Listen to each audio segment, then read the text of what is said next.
Chismosas, let's talk about Cazzu's new song La Cueva because it is very obvious that it's about her ex Christian Nodal, and there is a lot to unpack here, specifically in the lyrics, so let's do a deep dive into that. Now, just a quick PSA to anybody who is a big Cazzu fan, this is not her typical type of music. It's not trap, it's not a diss track, it's an emotional ballad that really tells a story. So I'm gonna dive into those lyrics, read them in Spanish, translate it, and then talk about how I feel about them, because I know that's what you guys came for. So let's dive in. So the song immediately starts off: Te encontré en la cueva totalmente roto, totalmente oscuro, totalmente loco. Lamí tus heridas y encendí tu sol. Te mostré la vida y solamente pensaste en vos. Now translated means I found you in a cave completely broken. Totally dark, totally crazy. I licked your wounds and I lit your sun. I showed you life and you only thought about yourself. Now, before I go into the rest of the lyrics, I want to point out that she says encendí tu sol, which means I lit your sun. The reason I'm pointing out this lyric specifically is because Cazzu Nodal's daughter's name is Inti.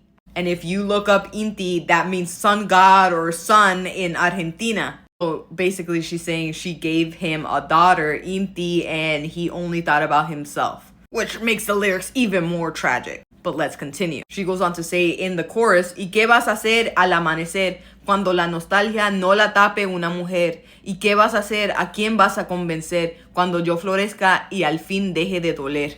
Translated means, and at dawn, what are you going to do when you can't cover the nostalgia with a woman? And what are you going to do? Who are you going to try to convince when I bloom and I stop hurting? Y volver, volver, volver, no se va a poder.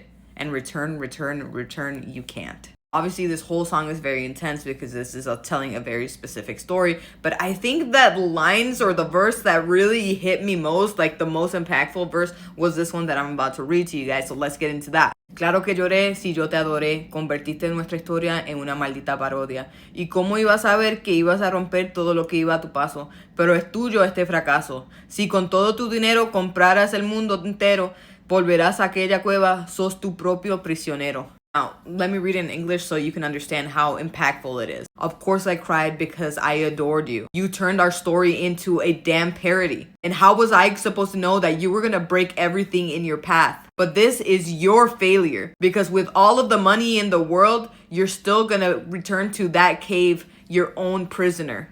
Guys, I can't begin to tell you the goosebumps that I got when I heard this song, because it's very obvious that she's trying to send him a message. Like, you can have all the bitches in the world, you can have all the money in the world, and you're still going to be the same person. You're always going to end up back in that cave because you're a prisoner of your own bad habits and the things that you do to self-sabotage. I think that aside from all the tea that she spilled in the song, this is why people like it so much, because people can relate to this. So many people go out and cheat or do terrible things to their partners, and they feel like that's feeding their ego somehow, or that the grass is greener on the other side. And once they get to the other side, they're like, wow, I was wrong. That didn't change anything. I'm not any happier. I'm not any different. I'm just with somebody else with all of those same problems. And that's why I feel if Christian Nodal isn't already feeling this way, that he's probably going to feel like that very soon. And like she said, she's not going to be around to pick him up when he falls. Not this time. But anyways, guys, I'm curious to know what you guys thought about the song and the lyrics. Let me know your opinions down below in the comments. And don't forget to like and follow for more gossip, chisme, and all things tea.